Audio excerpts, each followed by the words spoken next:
Donc, merci à tous d'être là aujourd'hui pour ce 3e webinaire qu'on organise. Donc, on est ravis parce qu'à chaque fois, il y a un petit peu plus de monde qui participe, des personnes de tous horizons, donc autant des étudiants que des commissaires-priseurs, des experts, des galeristes, des artistes aujourd'hui aussi. Voilà, on a beaucoup de monde qui s'inscrit, donc c'est vraiment top.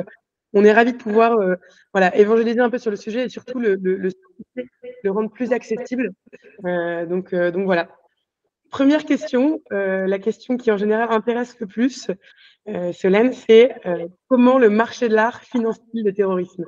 Le marché de l'art finance le terrorisme principalement, on l'a vu avec l'État islamique, par le fait de démanteler des bas-reliefs, de venir vider les musées qui se trouvaient sur le territoire de l'État islamique pour ensuite venir les vendre. Et c'est cette action-là qui a permis en partie le financement des activités de l'État terroriste, de l'État terroriste, de l'État islamique, pardon.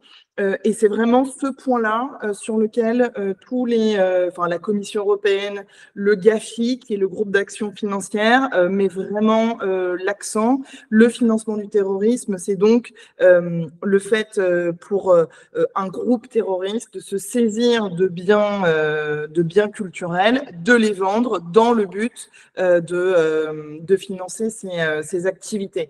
Avec l'idée initialement, la Commission européenne avait souligné le fait que ces ventes étaient principalement opérées par des personnes qui n'étaient pas des professionnels de l'art. Donc on avait des intermédiaires qui ensuite, ça rentrait en fait, pour le dire clairement, par le marché noir. Et c'est ainsi que ces pièces, ces biens culturels étaient écoulés. Cependant, il y a eu une évolution puisque, a priori, les douanes ont pu expliquer que, notamment des groupes Facebook qui avaient pu rassembler jusqu'à 400 000 personnes, donc 400 000 clients potentiels, acheteurs finaux qui étaient intéressés. Donc là, on peut imaginer que ça recoupe un grand nombre d'acteurs. Et en tout cas, ce sont ces éléments-là qui sont utilisés par les autorités pour asseoir le fait que le marché de l'art peut participer au financement du terrorisme. Et donc, c'est pour ça qu'on lui demande d'être vigilant. Le marché de l'art contemporain a aussi des obligations. Donc, est-ce que c'est aussi le financement du terrorisme ou c'est juste le blanchiment de capitaux dans ces cas-là? En effet. Première chose, il faut voir que cette réglementation de lutte contre le financement du terrorisme, en fait, c'est la réglementation de lutte contre le blanchiment de capitaux et de lutte contre le financement du terrorisme. C'est-à-dire que, historiquement, cette réglementation, ces obligations de vigilance, elles ont été instituées en réalité pour lutter contre le trafic de stupéfiants et plus précisément pour empêcher les narcotrafiquants de jouir sans entrave du fruit de leurs méfaits. Donc, initialement, c'était contre le blanchiment de capitaux. Et puis ensuite, après le 11 septembre 2001, c'est adjoint à cette première salve de réglementation l'objectif de lutter contre le financement du terrorisme. Et donc, c'est-à-dire que les obligations de vigilance qui sont mises à la charge des professionnels assujettis, elles servent à la fois à lutter contre le blanchiment d'argent, à la fois à lutter contre le financement du terrorisme, et en réalité, depuis 2 ans, à la fois également pour lutter contre le financement de la prolifération des armes de destruction massive. Mais bon, l'acronyme devient un peu long, c'est rentré dans le vocabulaire courant, LCB-FT, et c'est qu'avec une réglementation, finalement, on a 2 objectifs qui sont poursuivis. C'est pourquoi, en effet, les contemporains sont clairement beaucoup moins exposés, quasiment pas exposés au risque de financement du terrorisme, mais sont par contre du coup beaucoup plus exposés au risque de blanchiment de capitaux. Et quand on parle de blanchiment de capitaux, on parle également surtout, le législateur a surtout en tête la fraude fiscale. Le blanchiment de fraude fiscale. Donc, c'est pour ça que sont autant concernés les opérateurs, tout le monde est concerné par la loi, mais dans les faits, les plus gros risques sont du coup pour les antiquaires, surtout le financement du terrorisme. Et si on peut schématiser, alors ça reste une schématisation pour la vulgarisation, mais si on doit schématiser, les antiquaires, eux, ont un risque plus exacerbés sur l'aspect financement de terrorisme et les contemporains plus exacerbés sur l'aspect blanchiment de capitaux, fraude fiscale. Je me réfère un petit peu aux participants aujourd'hui à ce webinaire. Donc, on a dit les contemporains sont aussi concernés. Les commissaires-priseurs judiciaires sont concernés. Est-ce que le leasing, je sais qu'il y en a qui représentent des entreprises ici aujourd'hui. Il y a aussi la question des bijoux, de la joaillerie. Est-ce que largement on peut faire l'étalage de qui est du anti-blanchiment? Alors, c'est l'article L561-2 du Code monétaire et financier qui liste les professionnels qui doivent mettre en œuvre leurs obligations de vigilance. Et cet article-là est très clair. Donc, on a tout d'abord les marchands d'art, compris dans la dimension négociation d'œuvres d'art et intermédiation. Donc, sous ce vocable-là, on va bien évidemment retrouver les antiquaires, les galeristes. On retrouve également les marketplaces, puisqu'on a du coup l'activité d'intermédiation qui doit être compris dans le sens de mise en relation entre un vendeur et un acheteur. Le leasing, on peut tout à fait, il n'y a pas de doute sur le fait que ça, c'est également dans l'œil du législateur. On va avoir les art advisors, les consultants, toutes les personnes qui participent au marché de l'art sont dans cet alinéa-là concernés. Ce qui, concernant les commissaires-priseurs, c'est un autre alinéa, ça va être du coup les opérateurs de vente volontaire et commissaires-priseurs volontaires ou judiciaires. La loi ne fait pas de distinction, elle demande également la mise en œuvre de ces mesures de vigilance. En tout cas, il n'y a pas d'exonération prévue expressément par les textes sur ce point-là. Du coup, bien évidemment, donc, tout ça, ça s'inscrit dans un écosystème plus large. Donc, ça va être en effet bijoutier, horloger, quand on arrive à un certain niveau de dépenses, donc en général, le niveau c'est 10 000 €, vont être concernés. Et il faut bien voir que globalement, la France a fait le choix d'une base d'assujettissement large. Et donc aujourd'hui, on a beaucoup de secteurs qui sont assujettis, mais de même que les notaires, de même que les avocats, que les experts comptables, que les banques, les assurances, les agents sportifs, les casinos, tous ces corps de métier, tous ces secteurs-là sont assujettis. Sujet suivant, c'est pour bien comprendre un petit peu comment tout ça est ficelé, quelles sont les principales institutions, voilà, comment est-ce que c'est architecturé l'organisation de cette loi, qui fait quoi? Tout est parti du GAFI, qui est le groupe d'action financière, qui est un regroupement, une organisation intergouvernementale, donc qui s'est créée en 1989 en marge d'une réunion G7. Et donc, dans ce GAFI, le mandat du GAFI, c'est d'élaborer des normes internationales de lutte contre le blanchiment de capitaux. Ces normes, elles sont mises à la charge des États. Donc, chaque État ou territoire qui est membre du GAFI s'engage à mettre en œuvre les 40 recommandations dans son État. Deuxième chose, donc on a d'abord le GAFI, normes internationales. Deuxièmement, on a l'Union européenne qui a absorbé ces normes internationales et qui a du coup choisi de leur rendre, de s'assurer de leur effectivité au moyen de directives. Donc, on a eu jusqu'à présent 5 directives européennes sur la lutte contre le blanchiment. La directive, c'est l'instrument juridique par lequel les États membres s'engagent derrière à transposer dans leur droit national la règle européenne. Donc, elle n'a pas valeur contraignante directement. C'est pourquoi vous avez ensuite, au niveau national, le Code monétaire et financier qui reprend toutes ces règles-là. Et donc, vous, en tant que, enfin, si je dis vous, si vous êtes assujettis, mais vous êtes assujettis sur la base du Code monétaire et financier, article L561-2 et suivant. Donc ça, c'est l'architecture juridique. Sur les acteurs, sur l'institution plus précisément, vous avez donc la DG Trésor qui est chargée de négocier les règles à l'Europe. Et puis, du coup, pour les professionnels, le contrôle va être effectué par les douanes, donc la DGDDI, pour les marchands d'art et par la DGCCRF, donc la concurrence, la Direction générale de la concurrence et de la répression des fraudes, pour tout ce qui est luxe. Et donc, ces deux instances de contrôle choisissent leur modalité de contrôle. Donc, soit elles viennent en boutique, soit elles viennent en magasin pour venir voir comment sont tenus les dossiers.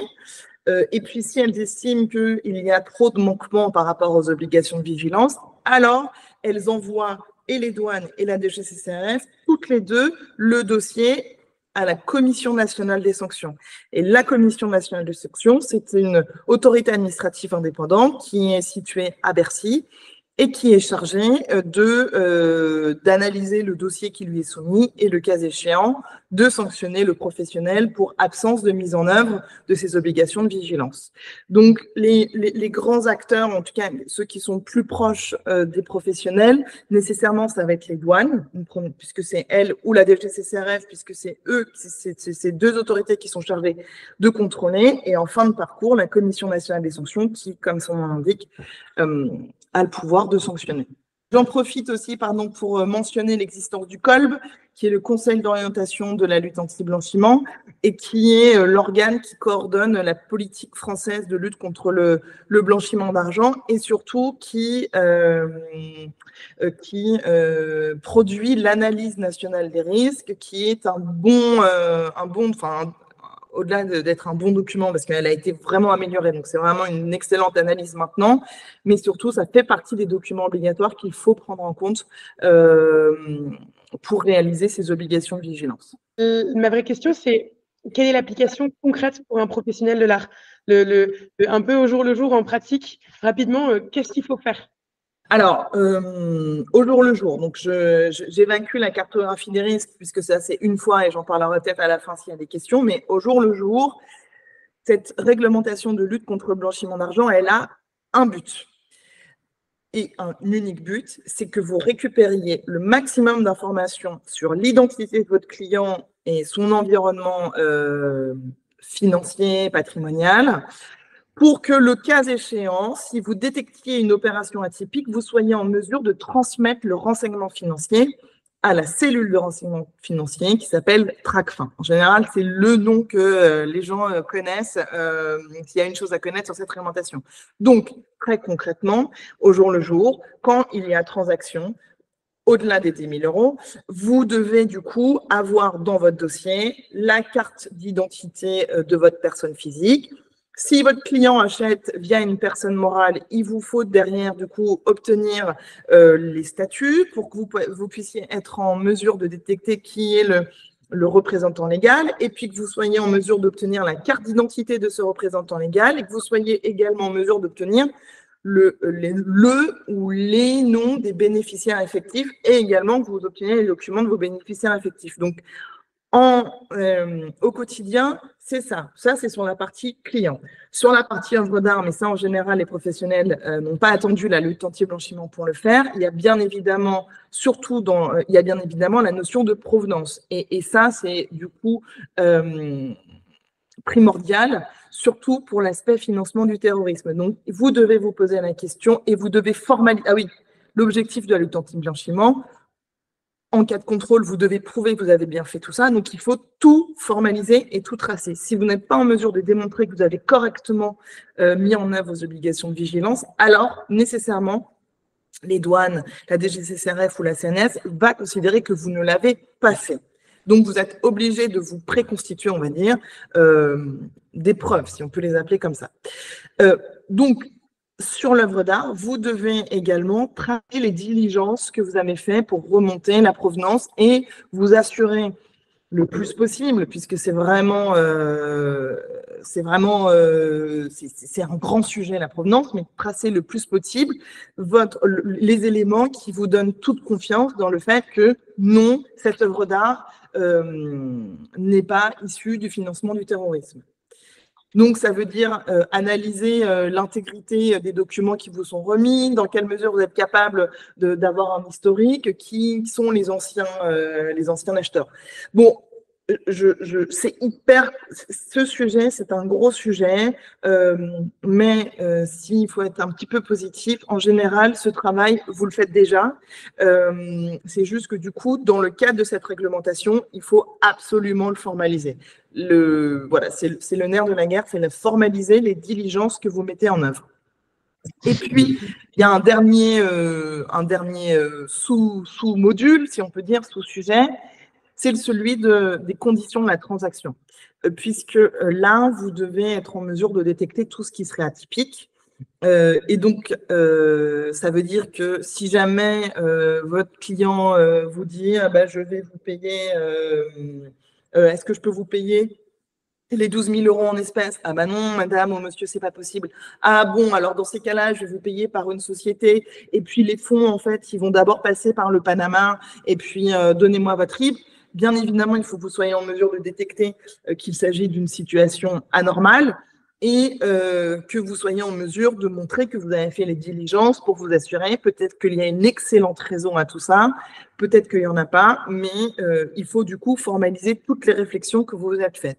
Donc, concrètement, au quotidien, voilà tout ce qu'il y a à faire. Et je rajoute également sur la partie identification de votre clientèle, le Code monétaire et financier prévoit toute une série de situations qui, selon elle, comportent un risque spécial. Et par exemple, la personne politiquement exposée fait l'objet d'un traitement particulier dans la réglementation, avec l'idée que les personnes qui ont des fonctions politiques juridictionnelles élevées vont représenter vont représenter une situation de corruption, présentent une situation de risque de corruption plus élevée. Et donc, en raison de cette situation, en raison de cette analyse-là, le Code monétaire et financier vous demande de mettre en œuvre des mesures de vigilance complémentaires. Donc, ça veut dire que vous devez vous organiser pour détecter qui est une personne politiquement exposée, et ce, dans le monde entier.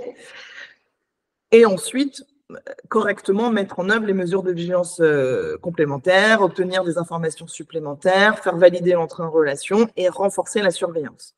À savoir également que c'est une réglementation qui a été initialement pensée pour les banques, donc pour des grosses entreprises qui ont les ressources en interne pour faire tout ce check-up-là, et cette réglementation, elle n'a pas vraiment fait l'objet d'adaptation. Donc, dans le corpus juridique de la loi, vous allez trouver des références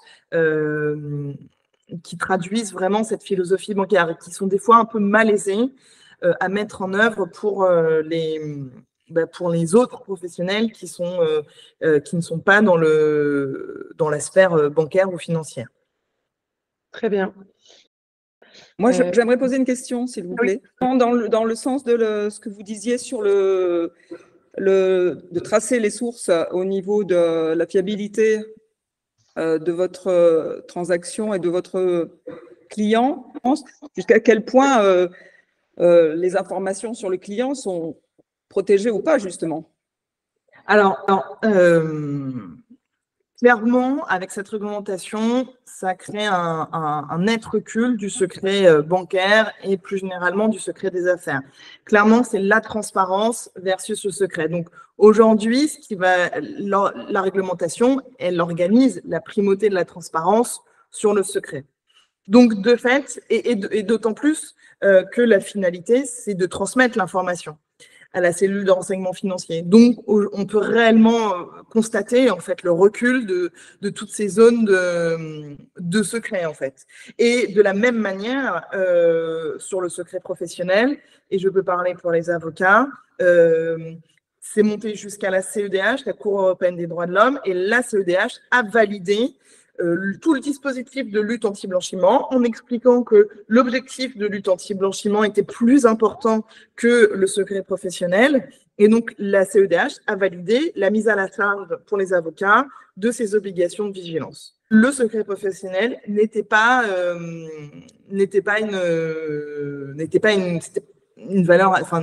de valeur absolue et devait céder face à cette exigence-là. Comment traitez-vous le client occasionnel? Définition et niveau de vigilance, et quelle est la différence avec une client en relation d'affaires? Vaste question. Alors, le Code monétaire et financier organise la distinction entre ce qu'on appelle une relation d'affaires et un client occasionnel. Alors, elle organise la distinction sans en donner de définition, bien évidemment. Alors, globalement, quand même, la relation d'affaires, nous dit le Code monétaire et financier, c'est celle qui a vocation à s'instaurer entre un professionnel et son client dans la durée. Voilà, c'est une relation qui a vocation à s'installer dans la durée. Donc, à contrario, le client occasionnel, c'est celui qui vient faire une opération ponctuelle. La différence entre les deux, c'est que la relation d'affaires doit faire l'objet en fait de mesures de vigilance complexes, tandis que le client occasionnel, lui, à ce stade-là, le professionnel doit mettre en œuvre les obligations de vigilance pour une transaction au-delà de 15 000 euros. Et de plus, dans le cas de la relation d'affaires, le professionnel est censé obtenir des informations sur l'objet et la nature de la relation d'affaires, alors que pour le client occasionnel, cet aspect-là n'est pas pris en œuvre. Ça, c'est les deux grandes différences. Est-ce que tu peux me rappeler la deuxième partie de la question, Violette, que j'ai oubliée? C'est une question globale entre comment traitez-vous le client occasionnel et quelle est la grande différence avec le client en relation d'affaires. Donc, c'était voilà, faire le distinguo entre les deux principalement. En fait, concrètement, le seul distinguo, ça va être celui du moment où vous déclenchez les obligations de vigilance, mais concrètement, ça va être la même chose. Ça va être aller chercher la carte d'identité, aller identifier le bénéficiaire effectif, le représentant légal, le pourquoi du comment, l'environnement patrimonial. Donc, la différence est assez ténue et moi, je conseillerais d'ailleurs, en plus de considérer d'avoir cette approche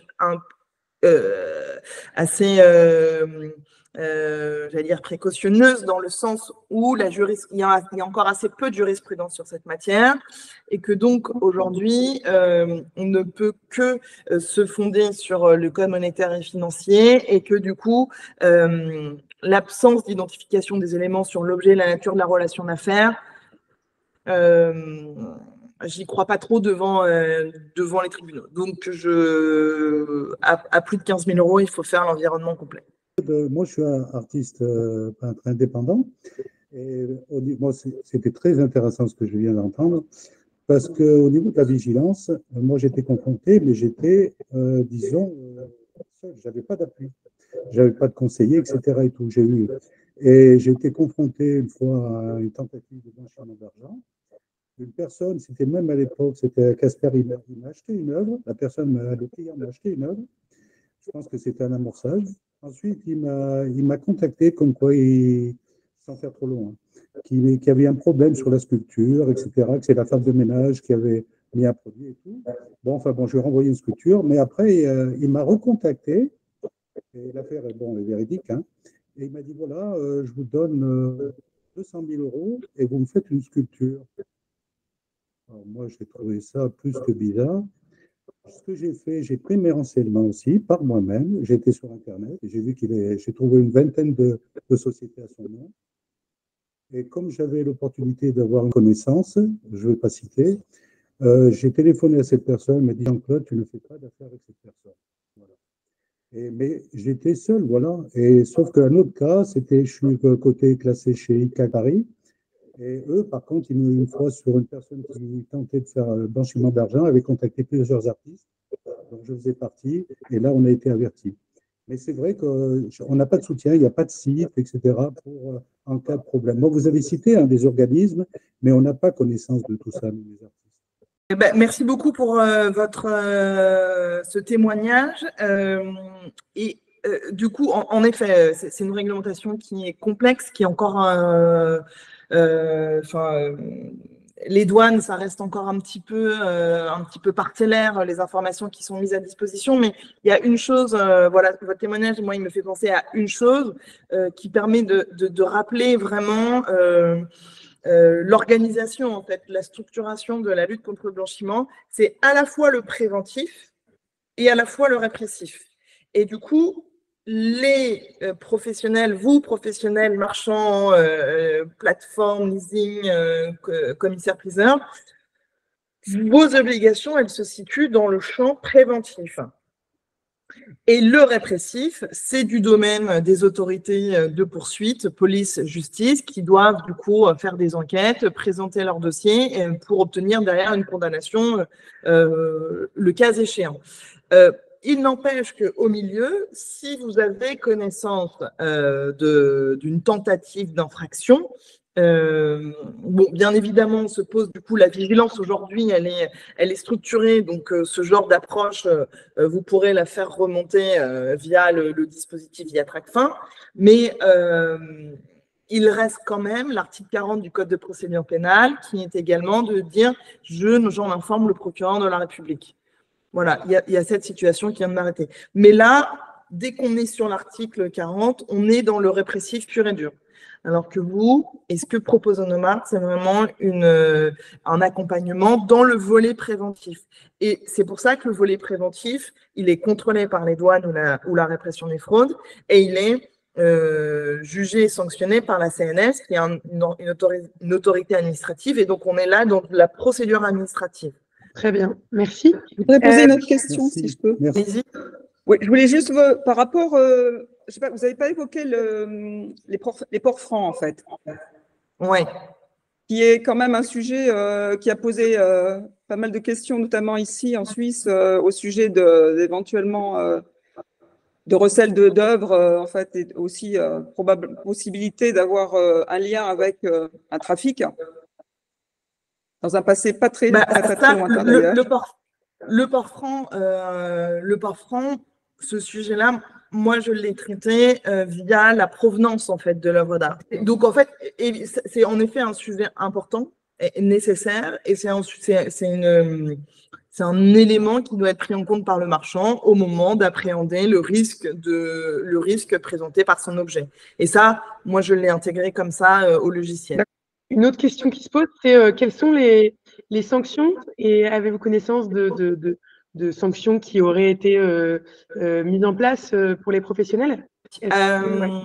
Alors, il y a 3 types de sanctions. Et donc, la première, c'est la classique, la sanction pécuniaire, jusqu'à 5 millions d'euros. La deuxième, c'est l'interdiction d'exercice avec sursis temporaire, donc qui vous interdit en fait de travailler. Et la troisième, c'est la sanction de réputation. La commission choisit 1 ou 2 journaux dans lesquels à vos frais, vous allez faire publier la décision de sanction, sachant que par principe, depuis 2020, elle doit être nominative. Et par exception, elle est anonyme. Donc, on a 3 axes de sanctions. Et quand on regarde toute la jurisprudence de la Commission nationale des sanctions, ces 3 types de sanctions sont quasiment à chaque fois prononcés. La Commission fait un panachage. Donc, on va avoir des sanctions à la fois contre votre entreprise, à la fois contre le gérant à titre personnel, et on va avoir du coup 600, pour un même dossier, on arrive à 6 sanctions. Donc, les sanctions pécuniaires, là, on est aux alentours de 10 000 euros jusqu'à présent.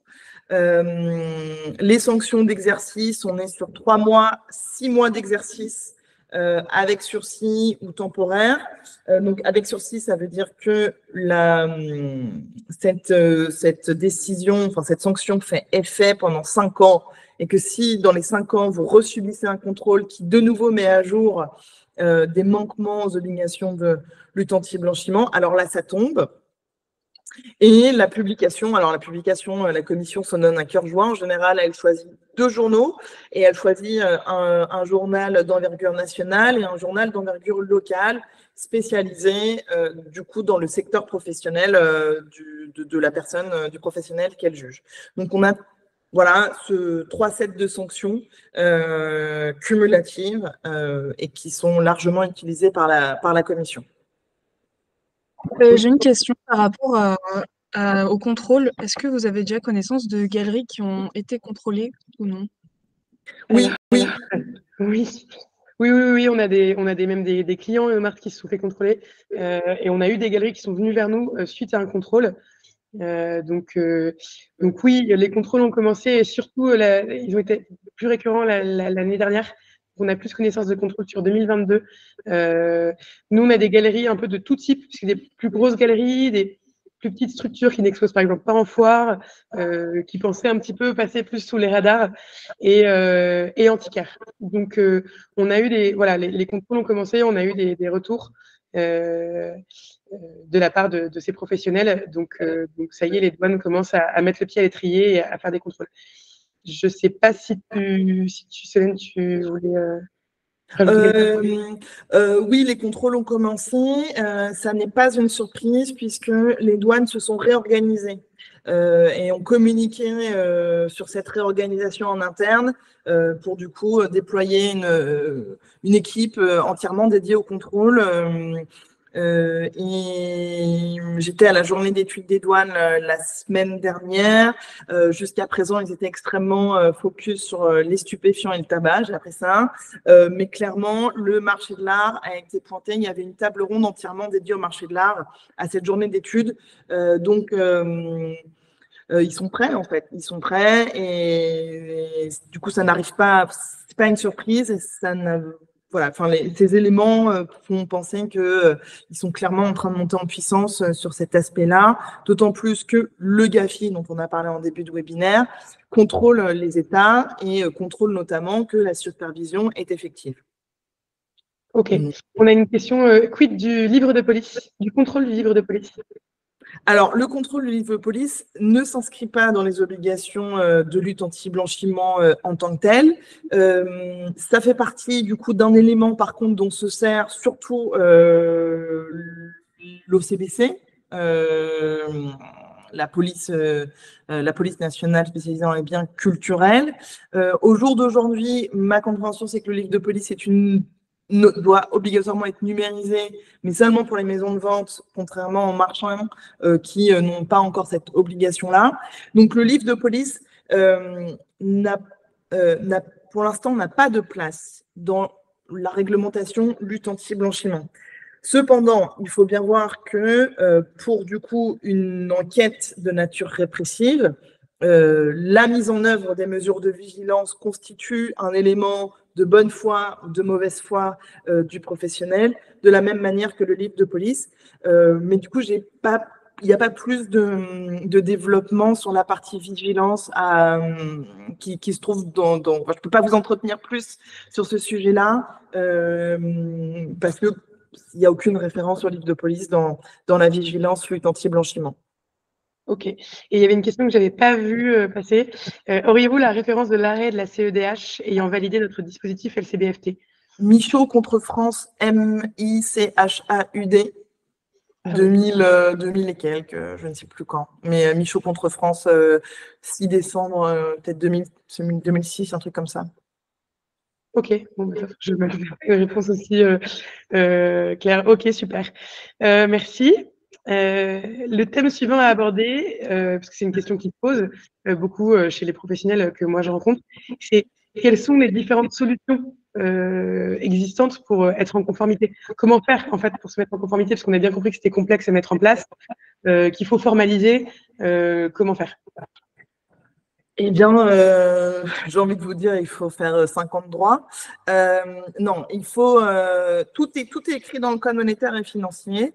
Tout est écrit dans les lignes directrices des douanes.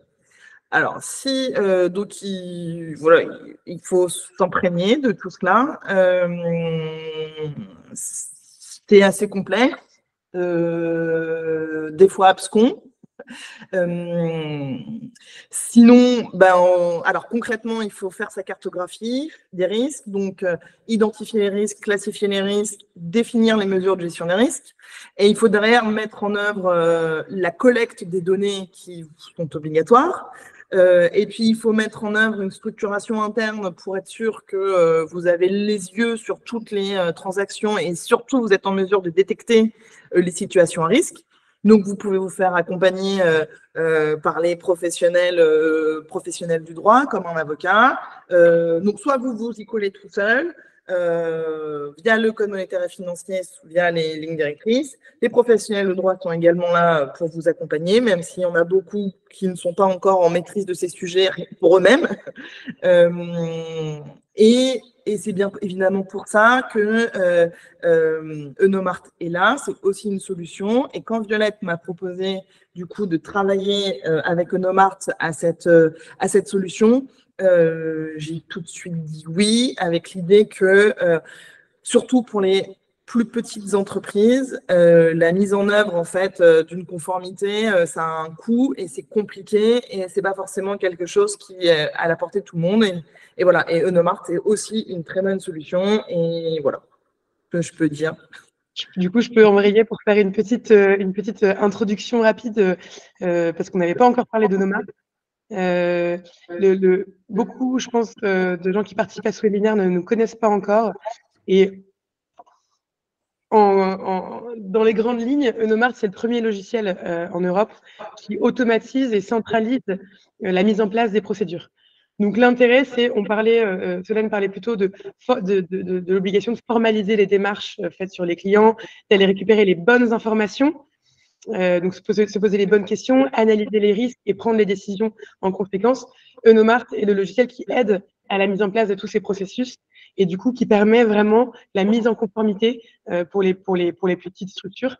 On parle de petites structures parce qu'on est loin des énormes entreprises bancaires ou autres, mais on a quand même aujourd'hui dans nos clients, dans nos utilisateurs, des grandes maisons de vente, comme des plus petites galeries, comme des antiquaires. Voilà, on travaille avec tous les professionnels du marché de l'art et le but, c'est que notre outil soit vraiment dédié aux professionnels du marché de l'art. J'aurais une question, s'il vous plaît.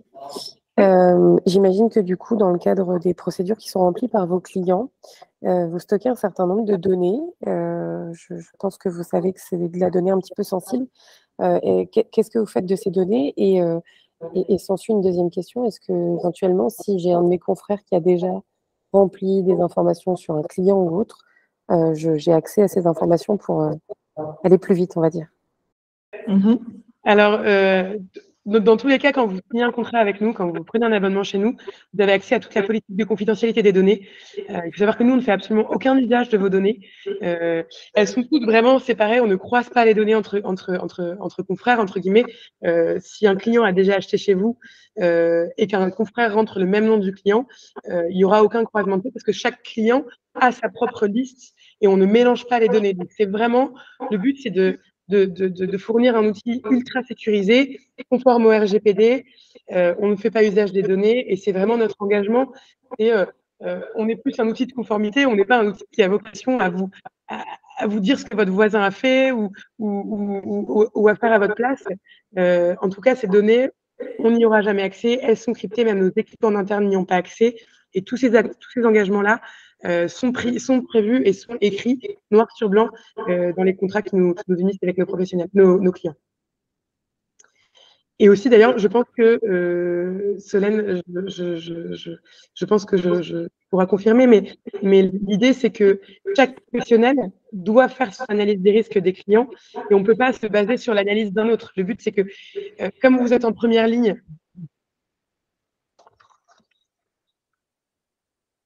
on t'entend plus, Violette. Pardon.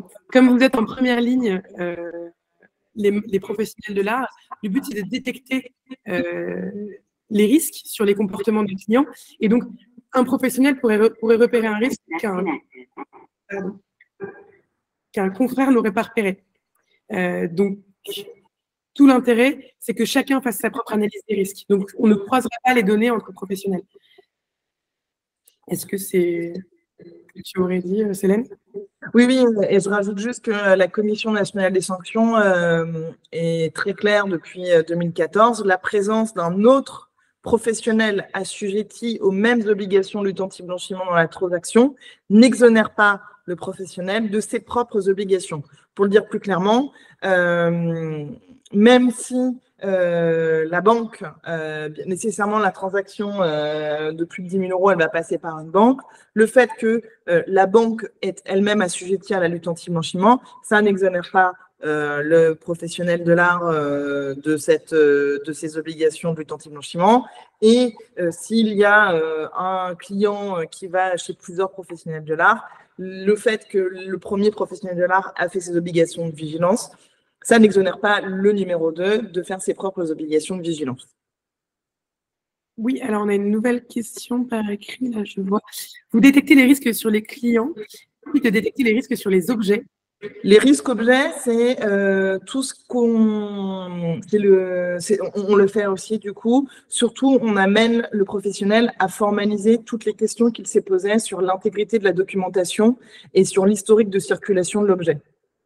C'est toute la question de la provenance. En lutte anti-blanchiment, la nécessité de remonter, elle n'est pas aussi poussée que la nécessité qui, en droit civil ou même en droit pénal. On est sur une appréhension qui est plus limitée. L'idée, c'est de dire, est-ce que j'ai éliminé les doutes de financement du terrorisme? C'est vraiment ça l'acception, et ça n'est pas de venir sécuriser une transaction. En tout cas, ce n'est pas dans le cadre de la lutte anti-blanchiment qu'on va venir sécuriser une transaction sur le plan contractuel. Donc, sur la lutte anti-blanchiment, ça va être vraiment de s'assurer que l'objet n'est pas volé, de s'assurer que ce n'est pas un objet qui fait partie des objets qui ont été spoliés par les nazis, voilà, donc, ça va être vraiment d'amener le professionnel à formaliser et à enregistrer toutes les démarches sur la provenance. Sur Renomart, je complète justement en disant sur Renomart, sur notre outil, vous avez justement les 4 volets disponibles pour l'analyse des risques. Vous pouvez analyser les risques inhérents à votre activité. Donc, on parlait de cartographie des risques. Ça, c'est l'état des lieux à faire. Dire, ben, voilà comment je travaille aujourd'hui et voilà où sont les risques du fait de mon activité. Et ensuite, on permet d'analyser les risques sur la provenance d'un objet, les risques sur un client et les risques sur une transaction en elle-même. Donc, on couvre vraiment tous les différents volets d'analyse de risque à faire. J'ai encore une question. C'était par rapport aux tarifs de Nomart. Les tarifs, en fait, dépendent un petit peu du volume que vous effectuez de vente. Et en gros, c'est un abonnement mensuel avec un coût résiduel par analyse client. Et donc, l'intérêt, c'est vraiment de vous permettre de couvrir toute cette analyse des risques en fonction de votre volume. On parle d'un abonnement à 200 € par mois. C'est de l'ordre de 200 € par mois, plus en fonction de votre volume, évidemment. Un prix assez résiduel. Là, de manière générale, on navigue entre 250 et 400 € par mois pour les grosses maisons ou des choses comme ça. Ce qui est risible par rapport au prix d'un accompagnement professionnel par un avocat. Donc, l'intérêt, c'est vraiment de rendre cette mise en conformité accessible pour tous les professionnels. Et en échange de l'accès à cette plateforme, sur Renomart, vous avez accès à vraiment toute la documentation. Solène a vraiment très bien pensé l'outil parce qu'il y a énormément d'encadrés avis pédagogiques, de textes pour que vous puissiez vraiment comprendre ce qu'on attend de vous et comprendre comment mettre en place ces démarches. Et on a une nouvelle question par écrit. La cartographie doit donc envisager les risques quand on est acheteur et les risques lorsqu'on est vendeur. Est-ce un élément qui distingue les professionnels de l'art des autres assujettis? Alors, la cartographie des risques, c'est l'état des lieux. Qu'on soit bien clair sur les différents éléments qui composent la chose. Donc, la cartographie des risques, c'est identification des risques. Je suis une galerie d'art, je fais 100 transactions par an, mes clients sont un tel et un tel. Donc, globalement, je sais que mes risques sont là, là et là. Ensuite, il faut du coup analyser chaque relation d'affaires. Et absolument, l'analyse de la relation d'affaires, si vous êtes maison de vente, si vous êtes surtout maison de vente d'ailleurs, vous devez faire votre analyse à la fois sur le vendeur et sur l'acheteur, mais ça n'est pas un élément qui distingue les professionnels de l'art des autres assujettis. L'exemple le plus flagrant, ça va être l'agent immobilier. Les obligations de vigilance pour les agents immobiliers doivent s'exercer à la fois sur le vendeur et à la fois sur l'acheteur. J'ai une question pour rebondir sur ce que Maître Clément disait.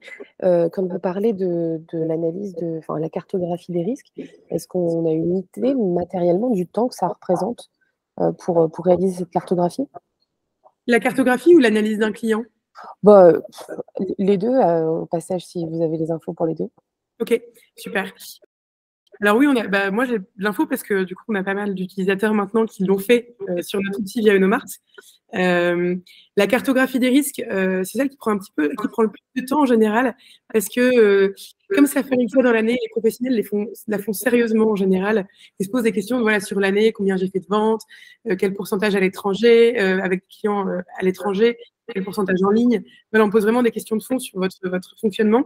Donc en général, il faut juste remettre un petit peu le nez dans le fonctionnement de l'établissement et donc ça peut prendre 1 heure à 1 heure et demie pour le faire sérieusement. En revanche, pour les clients, pour faire l'analyse de chaque client, ce qui est intéressant des retours qu'on a, c'est qu'au début, ça prend du temps parce qu'il faut comprendre un petit peu toute la démarche et surtout qu'il y a une arborescence des scénarios qui est différente. Le client est une personne politiquement exposée et on va vous dire de mettre en place les mesures de vigilance complémentaires. Ça représente 3 questions supplémentaires. Dans tous les cas, on vous guide, mais parfois, ça prend un petit peu plus de temps. Il faut découvrir et appréhender au mieux les questions qu'on va vous poser. Mais au fur et à mesure, vous comprenez le scénario global, les choses à comprendre, et vous prenez l'habitude aussi de poser les questions à vos clients quand vous les avez en face de vous. Vous récupérez beaucoup plus facilement les informations sur eux quand vous le pouvez. Et donc, j'ai des commissaires-priseurs surtout qui m'ont fait le retour et me dire au début, ça me prenait 30-40 minutes par client et je ne voyais pas le bout pour au final passer 10 à 15 minutes max sur un client aujourd'hui. Au bout de 6 mois d'utilisation, dans 1 an, peut-être que ça ira encore plus vite. Surtout que Nomart a vocation à vous fournir de plus en plus tous les outils pour faciliter ces démarches. Typiquement, on s'est branché sur des bases extérieures, donc sur des entreprises privées qui fournissent l'information. Par exemple, sur votre client est-il une personne politiquement exposée ou non. On s'est branché sur des bases qui permettent d'obtenir la réponse en un clic. Donc, plus besoin de tergiverser, de se dire je ne sais pas répondre à cette question. On fournit l'information. De la même manière, on a branché sur Nomart un outil qui vous permet de vérifier la validité des pièces d'identité dans les bases gouvernementales.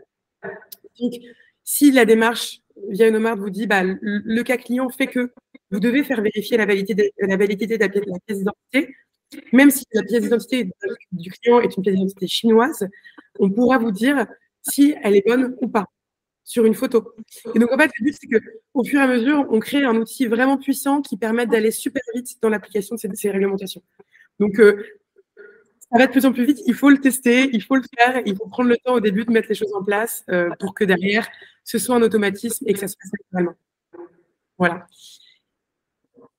Alors, on a plusieurs questions qui sont arrivées du coup. Dans le domaine de l'archéologie, la vulnérabilité, donc les risques du marché de l'art provient pas tant des objets volés, mais des objets pillés qui, eux, sont blanchis. Quelle solution? Il n'y a pas de solution miracle, hein. On est au stade de la vigilance. Encore une fois, pour la lutte anti-blanchiment et pour prouver aux douanes qu'on a fait correctement, qu'on a exercé correctement cette vigilance, ça va être de venir tracer l'analyse qu'on a eue sur l'intégrité des documents de circulation. Mais il y a pas de… Les documents de circulation, pourquoi pas aller chercher du coup la consultation des bases de données, les listes rouges de l'ICOM. On va vous proposer, nous on n'est pas connecté, mais on vous rappelle que vous pouvez toujours aller voir le Art Loss Register. Il y a l'OCBC quand même avec sa base Trema qui peut aussi être un endroit pour venir rechercher l'info. Mais alors nous à ce stade-là, j'ai pas de solution miracle. C'est bien évidemment un sujet extrêmement complexe. L'important, encore une fois, sur ce sujet-là, c'est de dire que vous ne faites pas transaction d'un objet pour lequel la provenance, vous le mettez derrière votre oreille. C'est ça que vous voulez démontrer aux douanes au moment où vous avez fait au moment où vous êtes contrôlé, en fait. Voilà ce que je peux vous répondre. Et ça fait, je pense que c'est l'un des plus gros sujets sur le marché de l'art. Et c'est bien pour ça que cette obligation, ces mesures de vigilance, elles sont là pour accompagner ça, et notamment, par exemple, je veux dire, la mise en examen du directeur du Louvre le rappelle, le rapport de la ministre, enfin qu'a commandé la ministre de la Culture, qui a été remis l'année dernière sur le vade-mecum, sur l'acquisition pour les musées nationaux, le rappelle également. Je rappelle que les musées nationaux, eux, ne sont pas assujettis aux obligations de vigilance, mais tout le monde tourne autour de ce sujet-là. Puisqu'on ne peut pas faire les... Enfin, c'est catastrophique d'être associé à du financement de terrorisme. Alors, pour être honnête, moi, c'est mon sentiment sur ce sujet-là, c'est que sur le financement du terrorisme, on est pour moi à la limite entre le préventif et le répressif. C'est-à-dire que les professionnels qui d'ailleurs, on le voit avec la mise en examen de Martinez, les professionnels qui ne sont pas assez vigilants, l'idée, c'est de se dire, est-ce que s'il n'y a eu aucun travail de fait ou un travail extrêmement parcellaire, est-ce que quelque part, on n'est pas dans de la complicité passive, en fait? C'est ça l'idée du législateur. Mais donc, du coup, la meilleure défense par rapport à ça, la meilleure protection, c'est celle qui va venir tracer toute la réflexion qu'on a eue. Est-ce que j'ai eu un doute? Est-ce que ça me paraît? Est-ce que, avec le faisceau d'indices que j'ai en ma possession, est-ce que je suis tranquille ou est-ce que je ne le suis pas? Mais j'ai bien conscience de l'extrême difficulté de ce sujet-là. Et c'est une difficulté pour les professionnels, c'est une difficulté pour les douanes aussi, c'est une difficulté pour les policiers. C'est compliqué. Les objets orphelins, c'est compliqué. Et ceux qui sont blanchis, c'est compliqué. Donc, je crois que ce sujet n'est pas prêt d'être refermé pour l'avenir. Je vois qu'il y a une autre question. Pourtant, le CMF parle de vigilance au regard des clients uniquement. Mais bon, un client peut être un client acheteur, un client vendeur, donc il n'y a pas de difficulté. Et vraiment, je vous engage à aller lire la jurisprudence de la Commission nationale des sanctions qui est hyper claire sur ce sujet-là. Puis, lorsqu'on est acheteur, la vigilance ne s'applique pas sur notre client, mais sur notre fournisseur. Nous, on le prend également en compte dans le module, puisque du coup, la qualité de votre fournisseur, est-ce que c'est un confrère professionnel, va nécessairement ajouter un élément, un faisceau d'indices sur la provenance de cet objet. Si vous allez sourcer quelque chose sur quelqu'un qui n'a pas d'existence, enfin pas de réputation sur le marché de l'art, nécessairement, il faut le prendre en compte, peut-être avoir une acuité encore plus grande sur qui est cette personne, en fait, qui sort de nulle part, qui est connue par personne. Donc, nécessairement, vous faites preuve de vigilance et je vous en tout cas, c'est le parti pris qu'on a pris à Nomart, juste de venir s'interroger très fortement sur ce sujet-là, et principalement pour les maisons de vente, aucun doute sur le fait que la vigilance, la vérification d'identité doit se faire autant sur celui qui vient vendre que celui qui vient acheter. Eh bien, on peut, je pense, terminer sur ces bonnes paroles. Dans tous les cas, c'était hyper intéressant. Merci à tous d'avoir participé. On fait le prochain webinaire, en fait, ça va être tous les derniers mercredis du mois. Donc, le prochain, c'est mercredi 28 juin, une nouvelle heure pour discuter un petit peu et que vous puissiez poser vos questions. Donc, n'hésitez pas, on fera des petits posts LinkedIn pour prévenir et partager le lien. Donc, n'hésitez pas à vous inscrire. Si vous avez envie qu'on organise un rendez-vous plus privé avec, voilà, pour rentrer dans des questions bien précises, n'hésitez pas à nous contacter via notre site internet. Il y a plein de liens pour nous contacter, prendre rendez-vous ou autre, donc n'hésitez pas. Merci à tous, merci Solène, et puis bonne journée, et puis à très bientôt, j'espère.